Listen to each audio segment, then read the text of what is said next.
Assalamualaikum warahmatullahi wabarakatuh.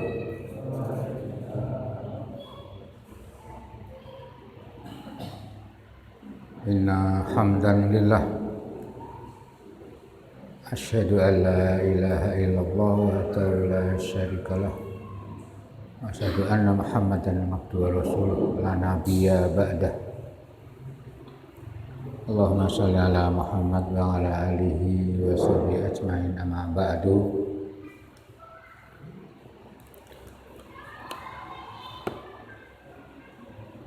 Wallahu ta'ala Qur'anul Karim. A'udzu billahi minasyaitonir rajim. Bismillahirrahmanirrahim. Wa aqimis sholata inna sholata tanha 'anil fahsya'i wal munkar. Wa qala aidan aqimis sholata tarafin nahari wa zulfan minal laili idan hasanati tudhibna syai'ati dzalika dzikral lidzakirin. Al-ayah. Sadaqallahul azim.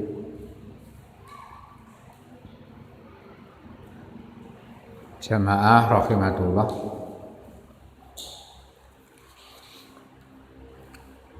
yang kami hormati dari kalangan pemuda, kalangan remaja, dan juga dari jamaah putri.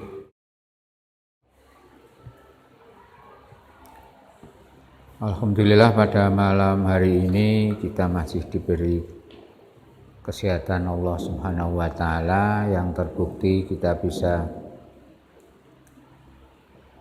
kumpul hadir di Masjid TPA Al-Fikru Gading Tulung dalam rangka menyuburkan atau meramaikan malam bulan suci Ramadan sesuai dengan tuntunan Nabi, man qoma ramadhana imanan wa ihtisaban ghufira lahu ma taqaddama min dhanbi. Barang siapa yang memakmurkan ataupun meramaikan, menegakkan di dalamnya Ramadan, termasuk sholat tarawih, tadarus, dan kajian-kajian dengan rasa iman, maka Allah akan memberikan ampunan dosa-dosa kita yang lewat. Termasuk pada malam hari ini kita mau mencoba kajian terkait dengan perintah mengerjakan sholat. Aqimus sholah, tegakno sholat. Wa atu zakah, dan keluarkan zakat.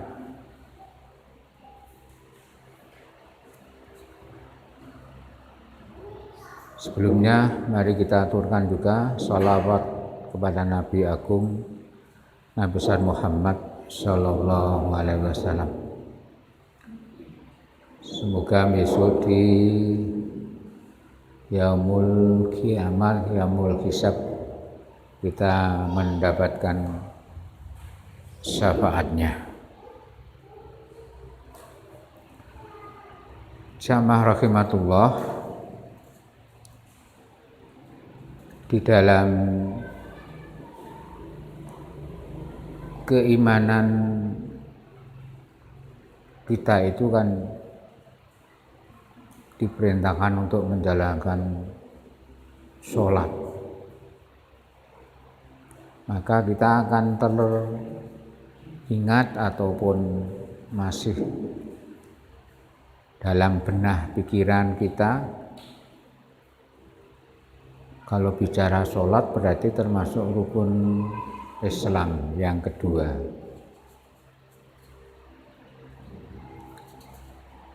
Maka Rasulullah juga dalam hadisnya, kita juga sering mendengar, bunyal islamu ala khamsin syahadatin alla ilaha illallah wa anna muhammadar rasulullah wa aqamus shalah wa atu zakah wa shaumi ramadan wa haji baiti man istata ila sabilih.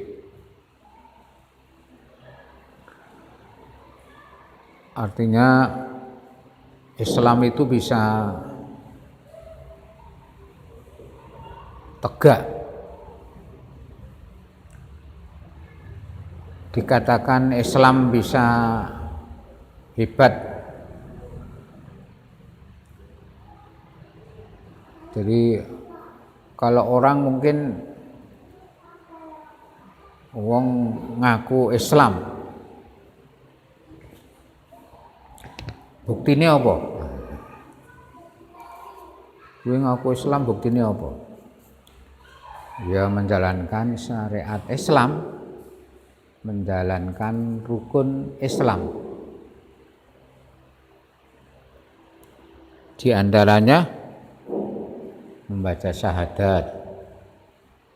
Wis do hafal kabeh. Asyhadu an la ilaha illallah wa asyhadu anna muhammadar rasulullah.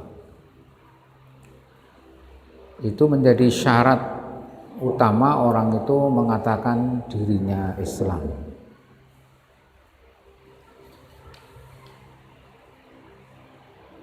Nek ngaku Islam ki ya kudu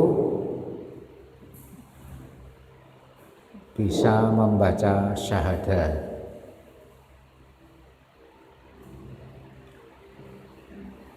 Utawa kasarane awak dia mungkin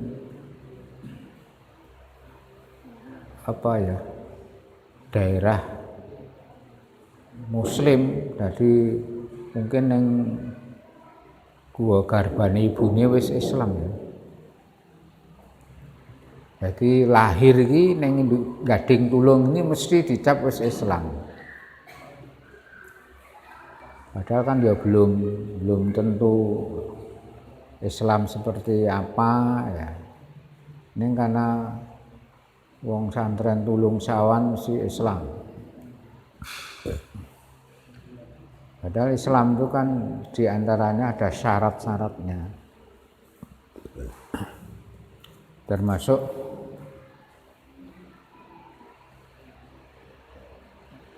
yang namanya Islam ya harus tahu syahadat. Syahadat itu jane nek dicethake itu sumpah. Wis disyahadat durung, wis disumpah. Mulane nek orang masuk Islam itu mesti syaratnya disumpah dulu atau disyahadat dulu.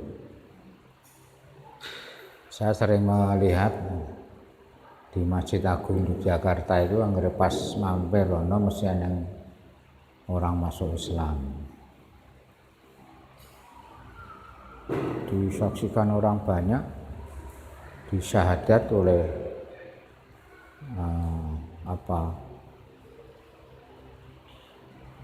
majelis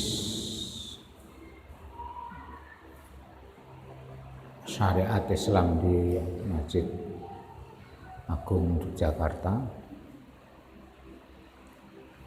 Jadi syahadat itu suatu sumpah dan sebagai tanda asyhadu an la ilaha illallah wa asyhadu anna muhammadar rasulullah. Saya bersumpah berjanji tidak ada Tuhan yang pantas disembah kecuali Allah, dan saya bersumpah berjanji Nabi Muhammad SAW menjadi utusan Allah. Jadi kalau rukun Islam nomor 1 tadi hadis itu ditegakkan itu syahadat itu. Jadi kalau orang sudah bersumpah itu harus berani risikonya. La ilaha illallah seterusnya, Muhammad Rasulullah seterusnya.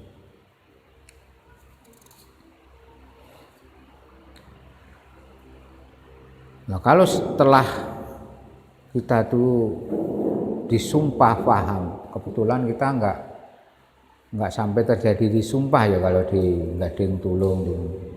Jadi lahir itu Islam seperti syahadat, lebu MI mesti sudah bisa syahadat dan lahir sudah kategori agama Islam. Jadi agama Islam itu memang harusnya sudah menjadi satu pemahaman mesti bisa syahadat.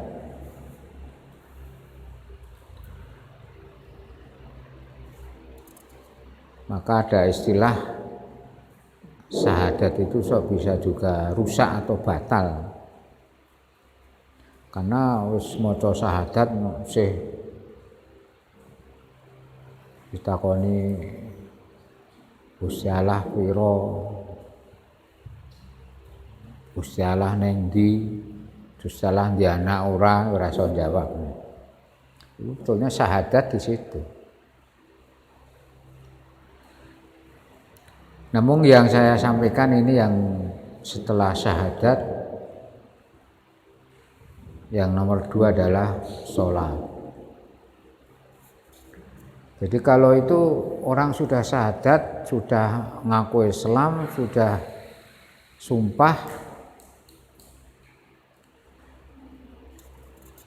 yang kedua mestinya aqimis sholah, artinya menegakkan sholat, atau juga bisa disebut menjalankan sholat, nek rukun Islam.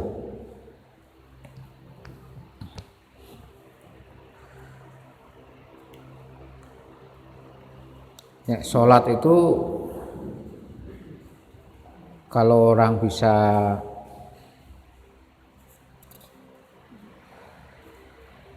menyadari ataupun dalam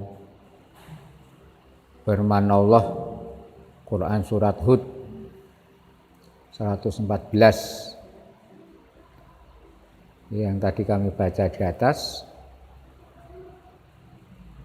aqimis sholata tarafin nahari wa zulfa minal laili innal hasanati yudhibna sayyiati dzalika dzikra lil zakirin. Dan dirikanlah sholat itu pada kedua tepi siang, pagi dan petang, dan pada bagian permulaan daripada malam. Sungguhnya perbuatan-perbuatan yang baik itu menghapuskan dosa. Menghapuskan dosa atau perbuatan-perbuatan yang buruk. Itulah peringatan bagi orang-orang yang ingat. Surat yang lain juga, aqimis sholata inna sholata tanha fahsya'i wal munkar.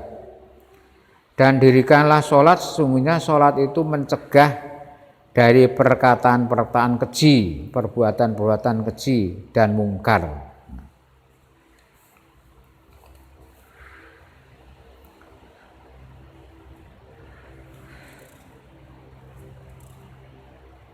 Juga diterangkan pada Al-Baqarah yang awal juga sering diterangkan, fihi hudal lil muttaqin alladzina yu'minuna bil ghaibi wa yuqimuna shalah wa mimma razaqnahum yunfikun. Di dalam Al-Qur'an ada petunjuk bagi mereka yang bertakwa. Wong sing takwa kok apa toh? Kata Allah, yaitu mereka yang beriman kepada yang gaib, yang mendirikan sholat, dan yang menafkahkan sebagian rezekinya yang kami anugerahkan kepada mereka. Perintah sholat itu banyak sekali. Artinya itu menjadi satu ciri yang orang Muslim itu sangat cetha, jelas. Sholat itu menjadi ciri. Lah nek ra neng cirine iki kae jare ya Islam, kae Islam, kae ya iso maca syahadat. Lah cirine apa kae nek Islam kuwi? Maka cirinya Islam itu orang melaksanakan sholat.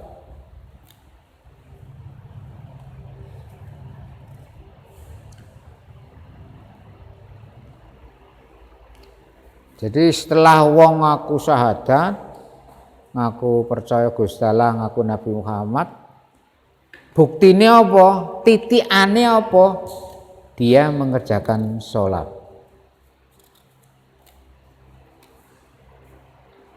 Jadi sholat itu menjadi titian orang aqimus sholah, menegakkan sholat.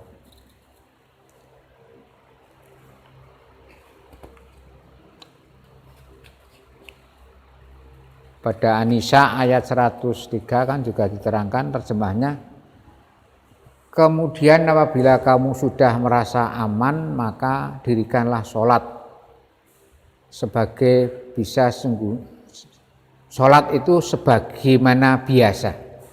Sungguhnya sholat itu adalah fardu yang ditentukan waktunya atas orang-orang yang beriman. Jadi orang tuh walaupun kahanan mungkin seperti sekarang itu COVID-19,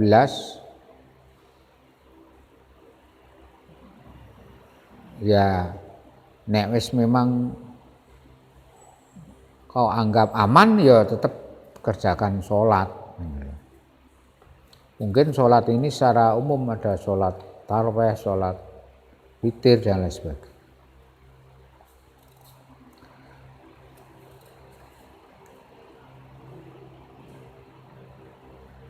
Jadi kalau orang kok ora sholat itu lah titiane Islam neng di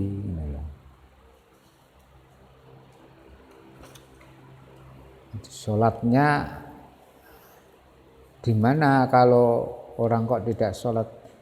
Padahal sholat itu dikatakan perintah Allah yang dikatakan apa ya, tidak memerlukan satu pengorbanan. Kue beda kalau perintah Gusti Allah zakat. Nek zakat itu kan harus ngetokke duit. Padahal duit itu kan enak, eman-eman. Wong mengeluarkan duit itu kan mikir-mikir. Maka perintah Allah bar syahadat urutannya sholat sih. Jadi nek orang itu belum sholat, nek zakat kemungkinan ya lebih berat lagi, lebih sulit, apalagi puasa. Nek puasa ini jelas kita mengorbankan ngoleh-ngolak itu kan luar biasa. Oke lho wong ora kuat. Maka jangan kewalik-walik ya, artinya poso sedina dalam 1 bulan kuat. Ning sholatnya malah kok ora, lah ini ndak rasional, nggak sejalan. Urutannya kan sholat dulu, sholat ditegakkan, baru yang namanya puasa atau zakat. Ada yang mengurutkan bar sholat di poso.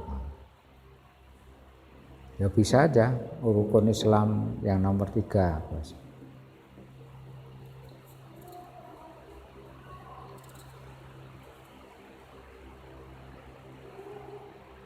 Jadi sholat itu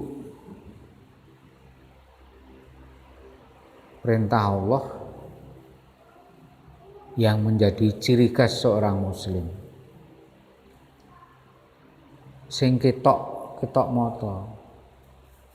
Nek poso kan ya bisa ngapusi, nang kene kandhane poso. Wong ana tangane Klaten ora petuk tanggane, bisa dia makan di warung.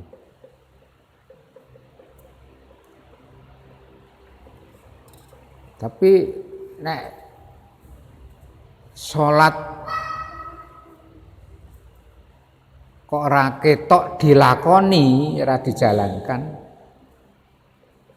Ketok banget. Nek poso tadi kan mulih ngaku poso, wong kuwi yang gek bengi sahur ya tetep kecatet poso. Wong reneng wong weruh sing weruh awake karo Gusti Allah. Ini nek salat tuh bener-bener dilihat banyak orang.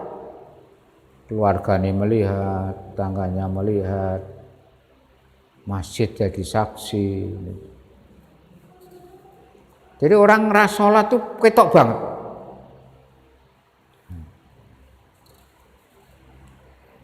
Kenapa? Allah sudah menggelar syariat Islam, 5 waktu ini sudah digelar oleh Allah. Wayadzan 5 waktu diadzani kan. Orang mau menghindar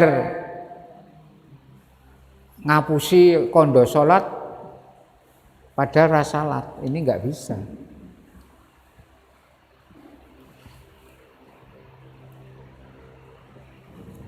Maka sholat itu menjadi satu rukun Islam yang wajib harus dilaksanakan.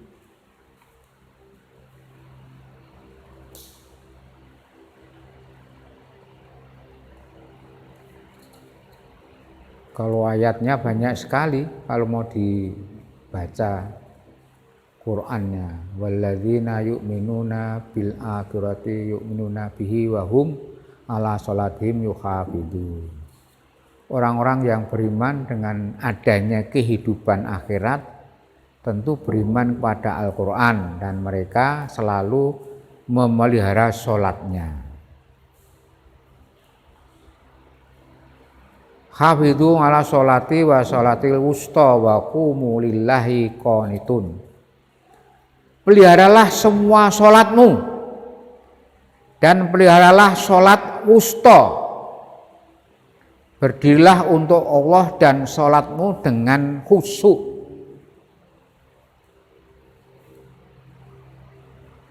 Jadi sholat wusta itu sholat ya wajib 5 waktu itu.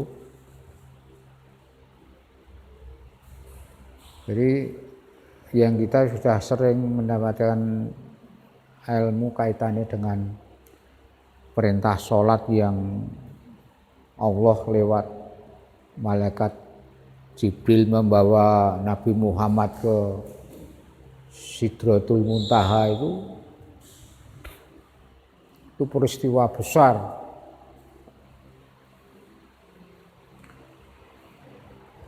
Yang dulunya kan malah pertama kan sedina seweng itu 50 kali waktu atau 50 dikatakan setara 50 rakaat. Nanti turun dari Sidratul Muntaha medun suruh ketemu Nabi Muhammad, jangan gelem sholat 50 rakaat, umatmu ora kuat, njaluk keringinan lagi. Munggah nanti dikurangi 10. Akhirnya sampai riwayat sudah mentok sampai 17 rakaat. Wis ora usah dinyang cara carane sing ngandani para nabi-nabi yang dulu kan dari Sidratul Muntaha kita kan sudah diceritain ketemu Nabi Ibrahim, ketemu Nabi Musa, ketemu Nabi Isa. Suruh minta keringanan ojo 17 rakaat. Ini akhirnya sudah tidak ditawar lagi 17 rakaat. Subuh 2 rakaat, zuhur 4 rakaat, ngasar 4 rakaat, maghrib 3 rakaat, isya 4 rakaat. Jumlahnya 17 rakaat. Ini adalah perintah sholat.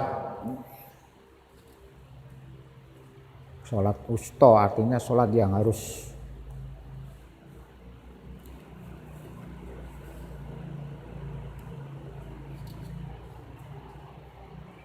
dalam hadis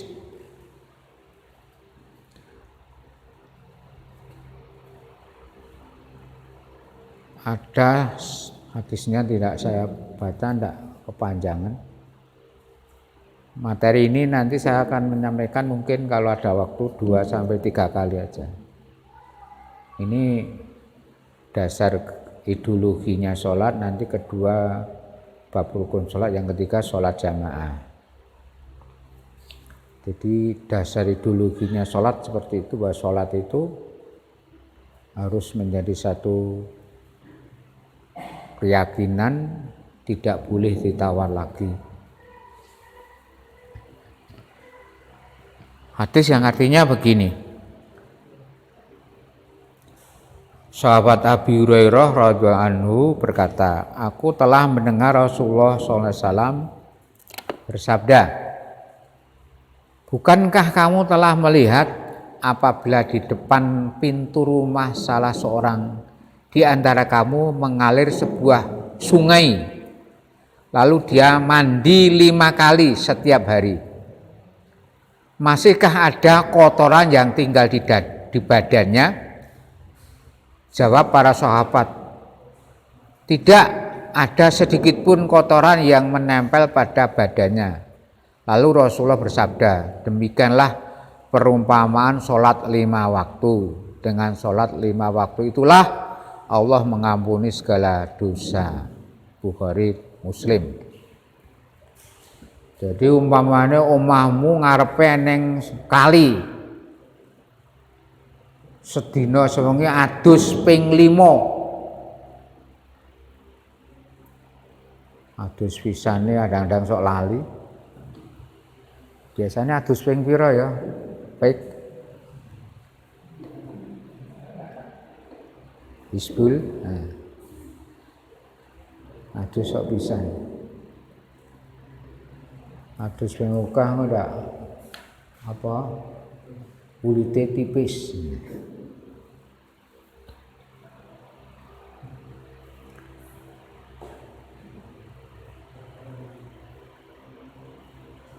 Jadi seumpamane orang duwe omah ngarepe ning kali adus ping 5. Kira-kira apa ya ra resik.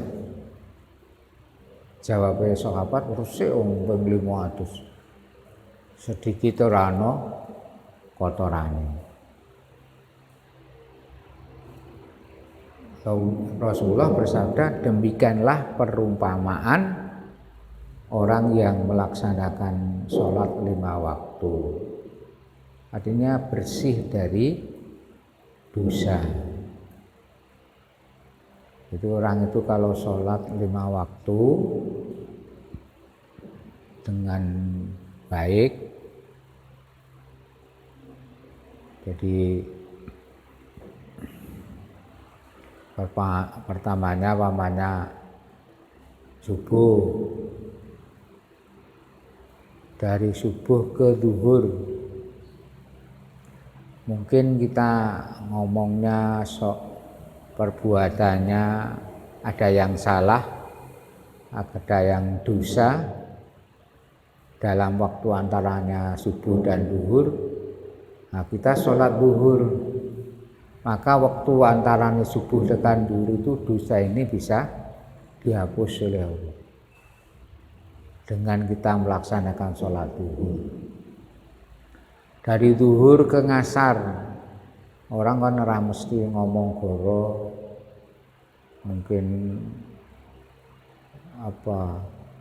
maksiat atau ngapusi ya. Perbuatan dosa salah ini dari zuhur ke ngasar dihapus oleh sholat ngasar. Dari ngasar ke maghrib begitu seterusnya. Jadi perbuatan antar waktu ini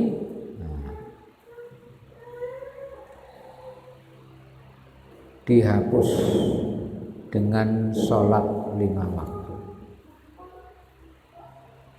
Jadi maksudnya kesempatan kamu melebur dosa ini dengan sholat itu.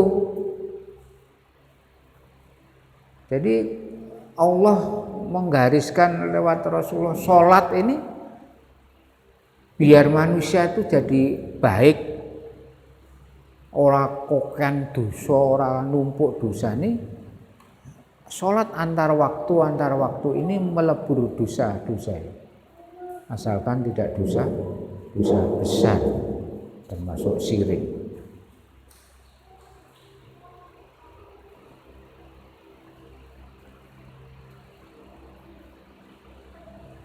Juga hadis yang lain juga diterangkan an Abi Hurairah aidon anna Rasulullah sallallahu alaihi wasallam qala as-sholatu khamsun wal jumu'atu ila jumu'ati kafaratun lima bainahuma malam takhsal kabair.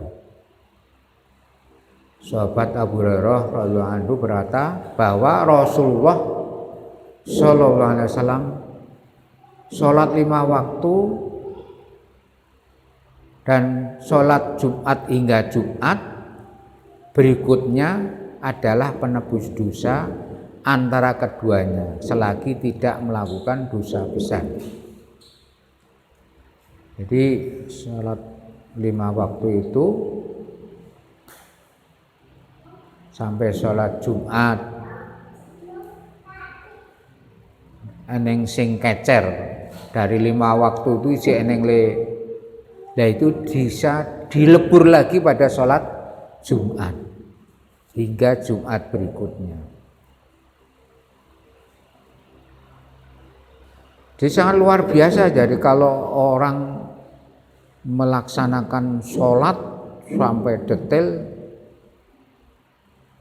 sorok kejiwaan orang itu akan jadi bagus. Pikiran hatinya, kebersihan dari dosa itu sangat luar biasa.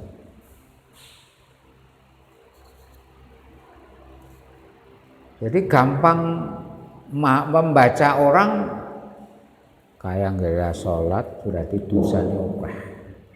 Kapan sih mlebu dosa? Ora tahu salah.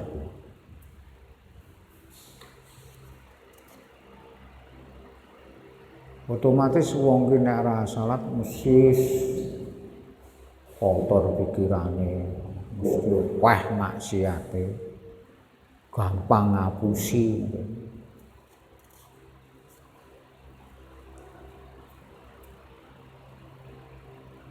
Sebab kalau berdasarkan hadis-hadis ini orang akan waduh salah didik, dosa didik kan dengan sholat bisa dilebur, sholat dilebur, sholat dilebur. Jadi baik jadi bersih. Nek ora tau salat. Tulung ki salat kabeh ora ya. Coba di absen generasi remaja sing salat coba, sing ra salat piro. Sing golongan pemuda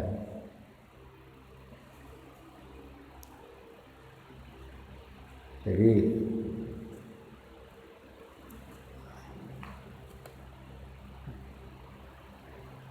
anang juga tadi mungkin nek salat wajahnya ketok. Maksud apa kebersihan sinar cahaya. Wong ora tau diwudoni ya wong ki wudu ping 5 ya jelas.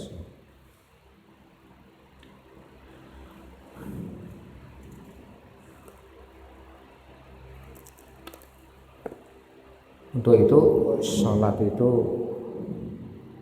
jangan Anda sepeleke, jangan Anda sembranake. Sholat itu menjadi kunci segalanya.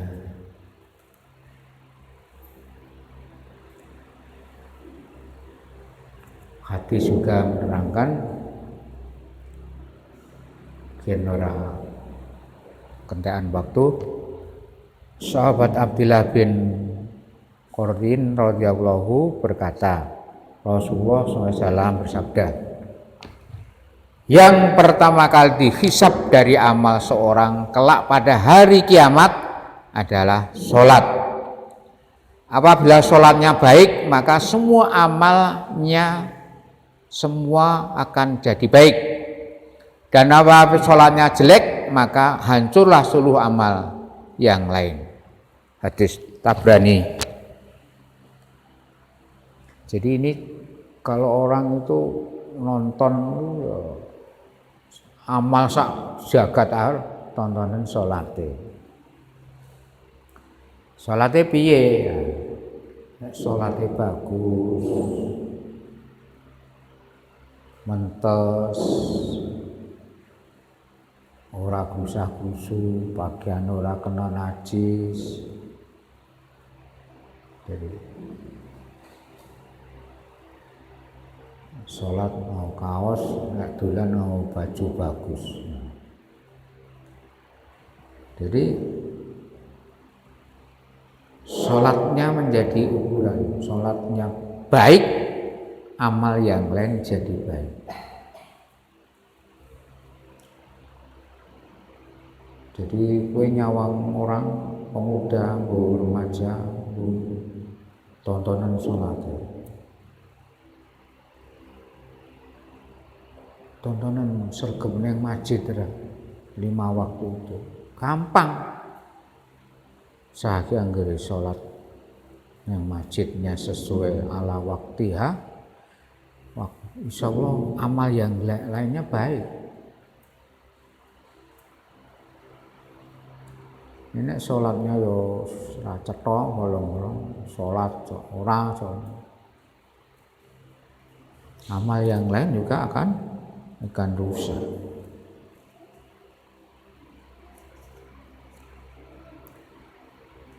Jadi salat itu menjadi kunci seluruh amal.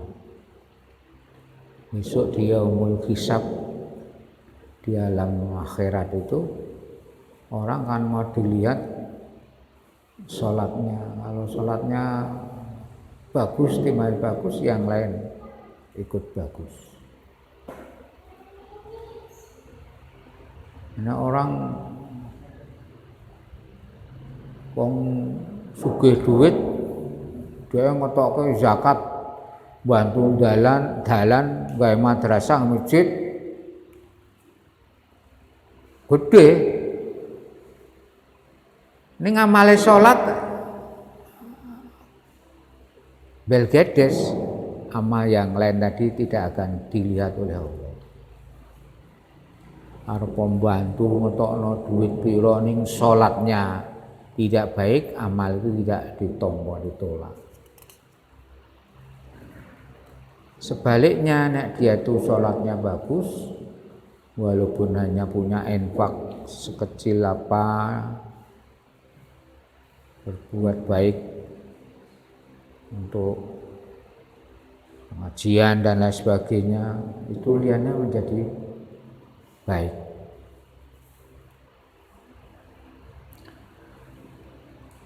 Jadi kalau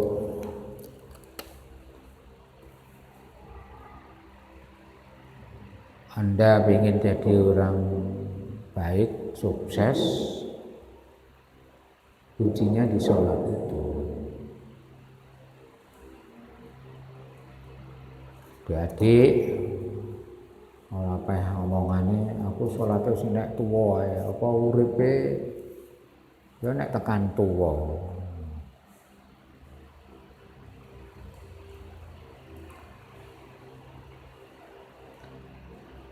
Ini hadis yang lebih keras lagi. Man Jabir bin Abdullah radhiyallahu anhu qala Rasulullah sallallahu alaihi wasallam baina rajuli wa bainal kufri tarakus salat. Sahabat bin Abdullah radhiyallahu anhu berkata bahwa Rasulullah sallallahu alaihi wasallam bersabda, yang memisahkan antara seorang dengan kekufuran adalah meninggalkan sholat. Jadi wong kuwi nek ninggalke sholat, wah wis kasarane ambil min dalik. Kufrun, kafir.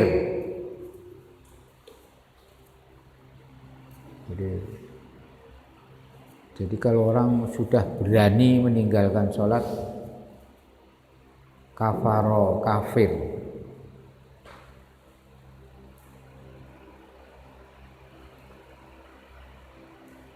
Hadis dari Rasulullah, al-ahdul ladzi bainana wa bainahumus sholatu famang tarokaha faqad kafaro. Rasulullah SAW bersabda, perjanjian yang berada antara aku dengan makhlukku adalah sholat. Barang siapa meninggalkan sholat berarti dia kafir. Hadis Abu Dawud Nasai. Jadi orang perjanjiannya Allah. Jadi kamu mungkin waktu digandung ibumu sudah dijanjikan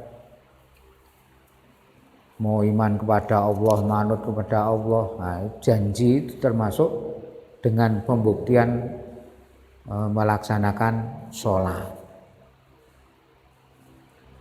Jadi kalau kamu enggak sholat berarti kamu sudah mengingkari janji kepada Allah.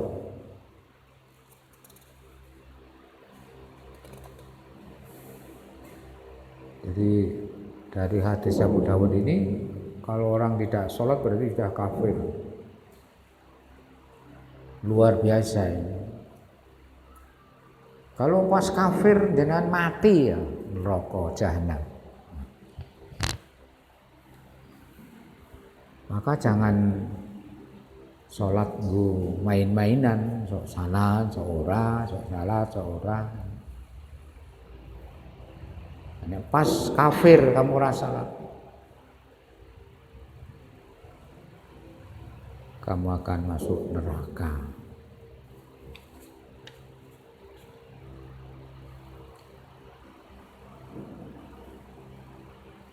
Jadi untuk dasar kita sebagai seorang Islam, bunyal Islamu ala khamsin syahadatin alla ilallah wa aqamus shalah, itu menjadi satu salate ora ana menegakkan Islam piye. Aku nih Islam ning wis. Maka ini terus yang penting lagi ini loh, sholat itu kan hanya berapa waktu toh, berapa menit, tidak lama toh. Kalau kamu dolanan kalau waktune ora suwe, kan sebetulnya berat kaitannya dengan puasa. Puasa itu moles dino. Tapi ya di situ kalau kamu puasanya hebat kuat, nek sholatnya juga enggak beres ya tidak akan sambung. Dari syahadat, sholat, puasa, zakat, haji. Kalau haji jelas toh harus duit akeh. Dan itu memang rukun Islam. Jadi dadak duwe nganggo nek salatan orang nganggo duit akeh. Zakat juga memerlukan uang yang banyak. Duit 2,5% harus dikeluarkan. Ada permintaan apa harus ngetok. Kalau sholat kan enggak. Jadi sholat yang menjadi satu rukun yang kedua ini sebetulnya tidak berat, namun berat bagi orang-orang yang memang kufur, ingkar. Kemudian yang terakhir, karena sudah hampir 45 menit,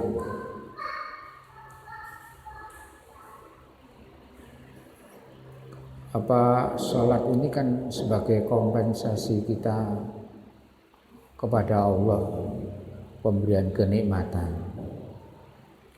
Jadi bukti ini nek kowe kuwi ya mengakui nikmate Gusti Allah, punya mata, punya telinga. Kamu ngakui loh. Terus kebuktianmu kepada Allah itu ya sholat itu. Pengakuan kamu dalam logika, dalam kamu kenikmatan hidup ini, apa yang kamu syukurkan kepada Allah? Ya mestinya sholat itu. Wis dikai mata loro, kuping kaya apa-apa. Sholat ora ya syukur. Ini sudah logikanya itu a'udzubillahi min dzalik. Maka sholat itu menjadi satu kunci. Wong sing syukur titikane ya sholat itu. Jadi belum seimbang apa yang diberikan oleh Allah kepada kita dengan sholat 5 waktu itu ya masih seberapa? Masih jauh. Kemarin nek sing kultum itu apa? Pamane kuping tuh didalene nggon cerak dengkul ngono kira-kira. Mama bi aksani takwim Allah gawe manusa sebagus ini kamu itu kompensasine karo Gusti Allah apa? Ya nek karo wong tuwa nek sing tau ngopeni kowe kamu kan ngurmati orang tua manut.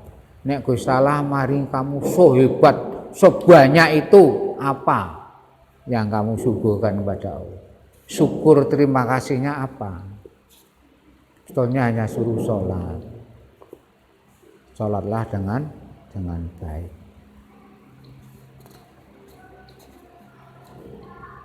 Mungkin itu yang saya sampaikan, besok lanjut kalau ada waktu kaitannya dengan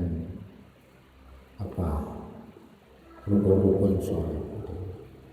Artinya sholat itu juga harus paham syarat-syaratnya.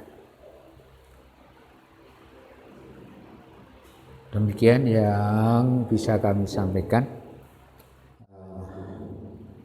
Kurang lebihnya mohon maaf. Astagfirullahaladzim. Assalamualaikum warahmatullahi wabarakatuh.